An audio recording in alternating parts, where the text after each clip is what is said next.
Good morning, ladies and gentlemen, and welcome to this very special weekend edition.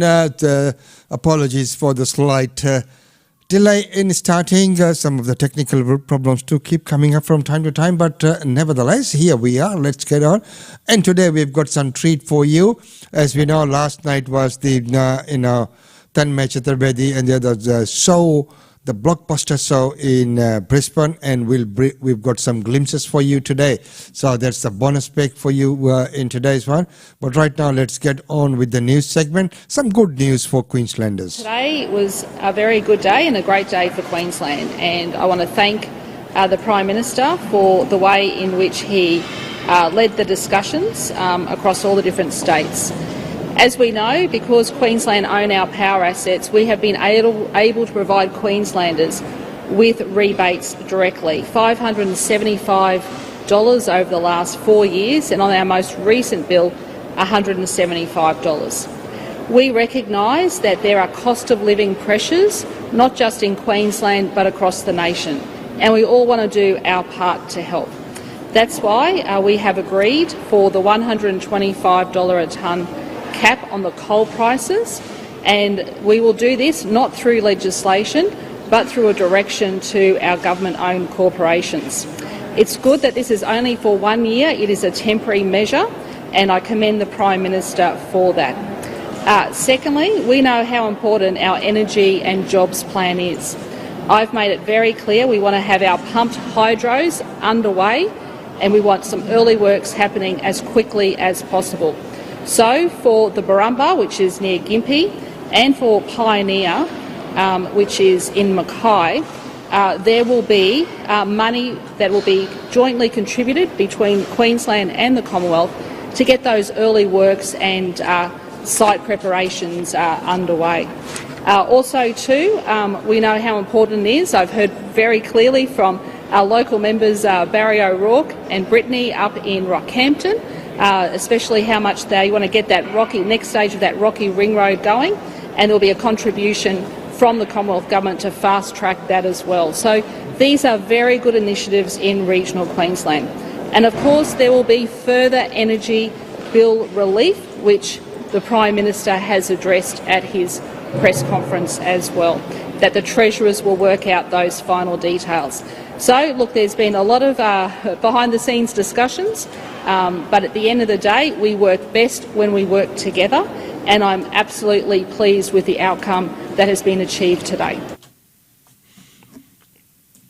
And it is wonderful to see that sort of outcome and that collaboration between state and federal governments, and that makes the going good rather than each calling each other names and shifting the blames. But it is good to see that collaborative approach. Well, right now, when we look at these dogs and what's been happening, well, my views are my views, and I've many times said that, but I will reserve my views or comments till later. Here's that report. We wanted to understand what was the genetic basis of behavior across all domestic dog breeds, right? So what are the genes that make sheepdogs move livestock, that makes terriers kill vermin, that makes hounds help us hunt? What's the underlying genetics of everything that you see running around the dog park? So in order to tackle this, we got DNA samples from tens of thousands of dogs. We were able to sequence their genomes, and we got behavioral data from, I think, 40,000 different dogs that owners had provided. And then we used a variety of new statistical techniques in order to put all that data together.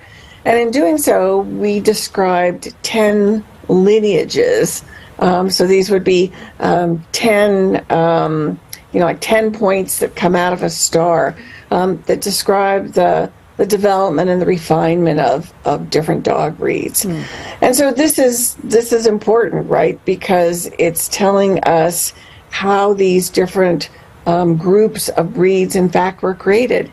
And we show that there are critical genes, critical mutations that likely arose thousands and thousands of years ago.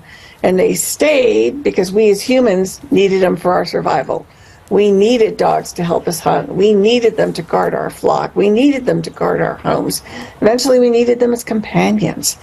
And so those single snapshots in behavioral diversity have been preserved in all those dogs that we see running around the dog park and all those interesting behaviors that we see in our dogs today. Yeah. So, Elaine, how much of these genes and behavior, they've been influenced by humans in the course of the domestication process? You know, I always say that development of dog breeds, and there are about 350 in the world, was probably the most successful experiment that humans have ever done, and it's been done, of course, on a worldwide scale. And everything was about humans. You know, we selected for these particular behaviors. They were so important to our survival. And so those pieces of the genome, those variants, those changes in DNA remain in the dog breeds that we see today. And so when you go to the park and you look at a dog breed, you're actually looking, when you look at their behavior, at genetic changes that occurred thousands and thousands of years ago that as humans we've maintained in our favorite breeds today. And does your research shed any light on human behavior, Elaine?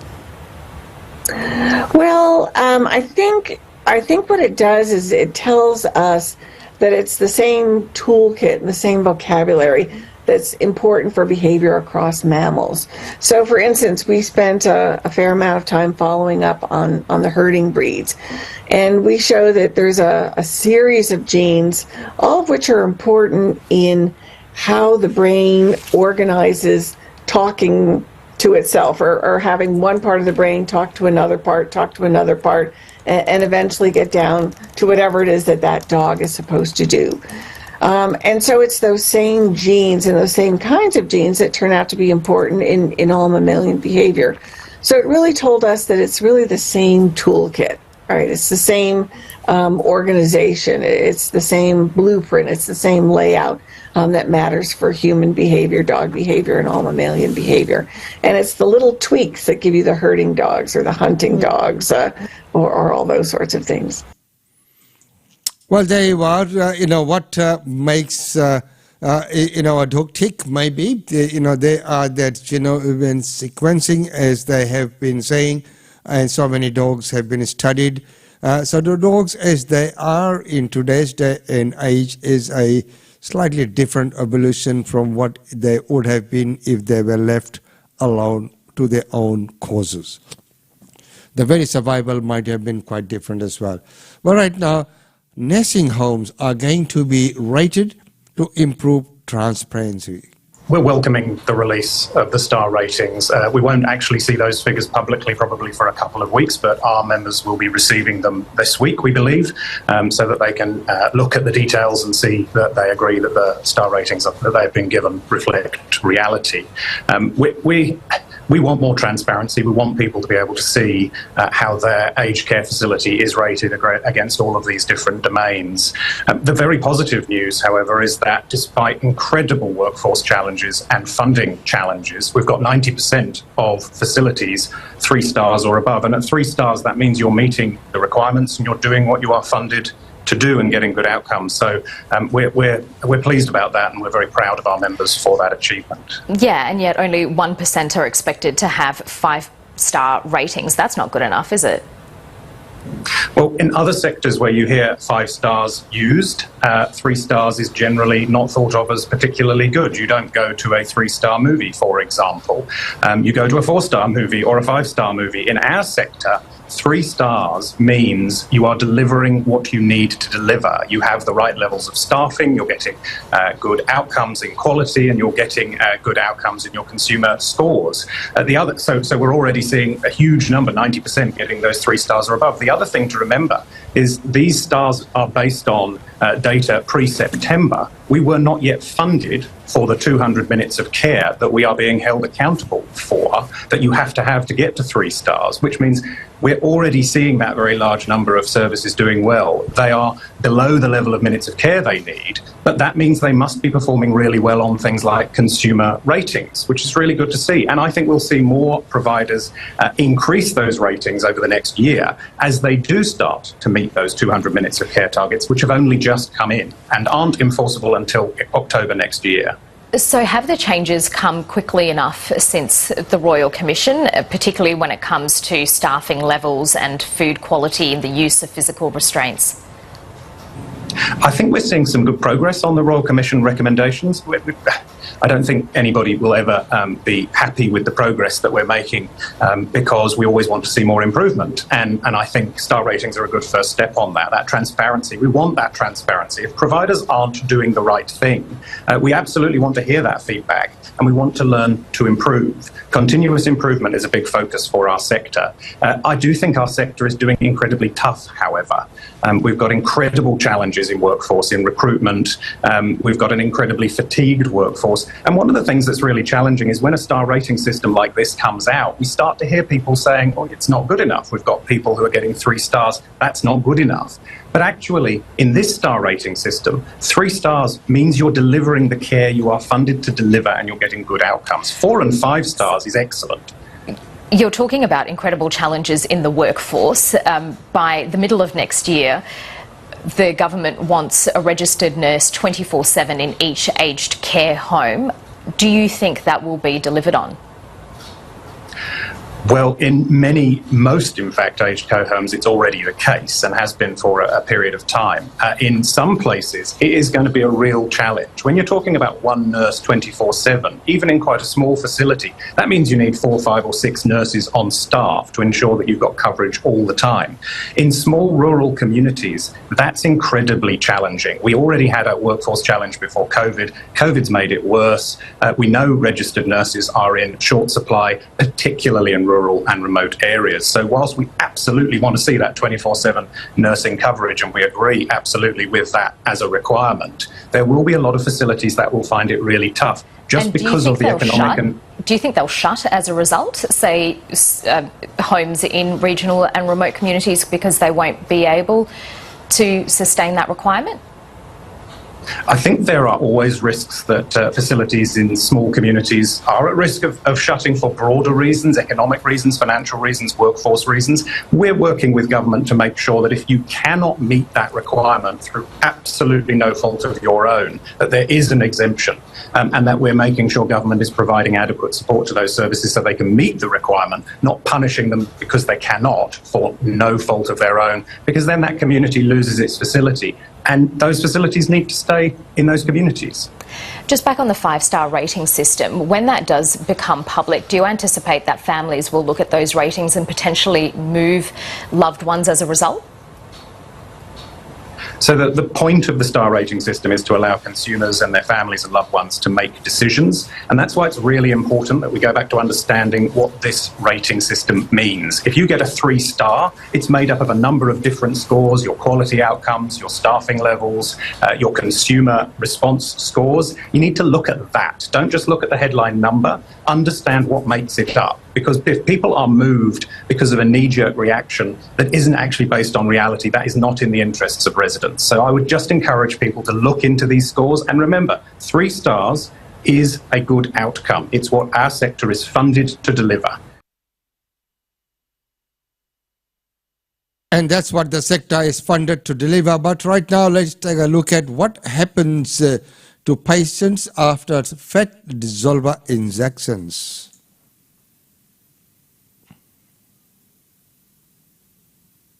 Viva advice is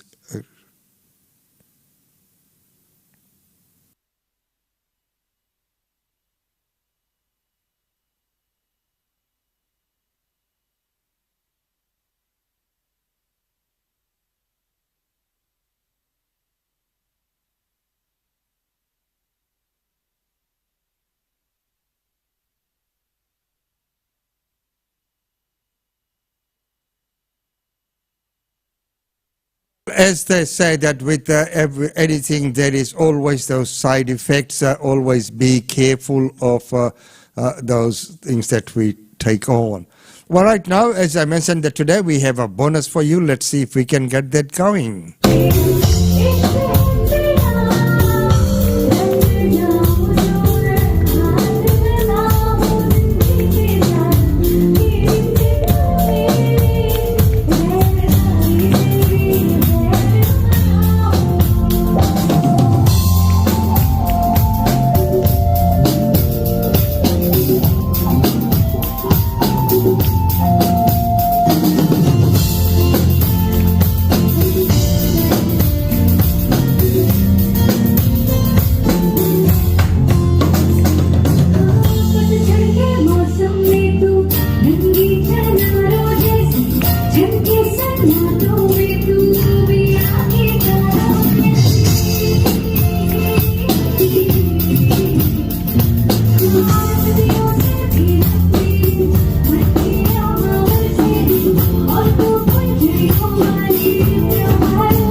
Let's go through that one more time.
Ladies and gentlemen,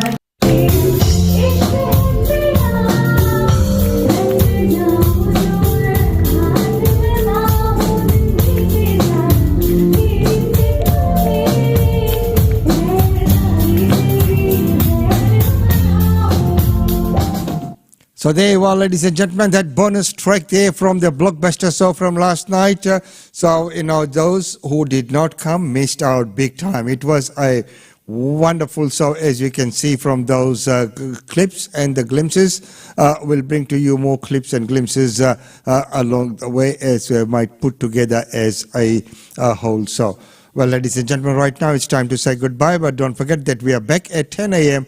With the special presentation of Indian Medical Association, and today we are going to be talking about traveling and what do you need in medical terms, what are the things to look out for. So it has been provided by the courtesy of Indian Medical Association of Queensland, travel tips advice on this month's episode of Aapki Sehat, coming up at 10 a.m. Until then, it's goodbye from us.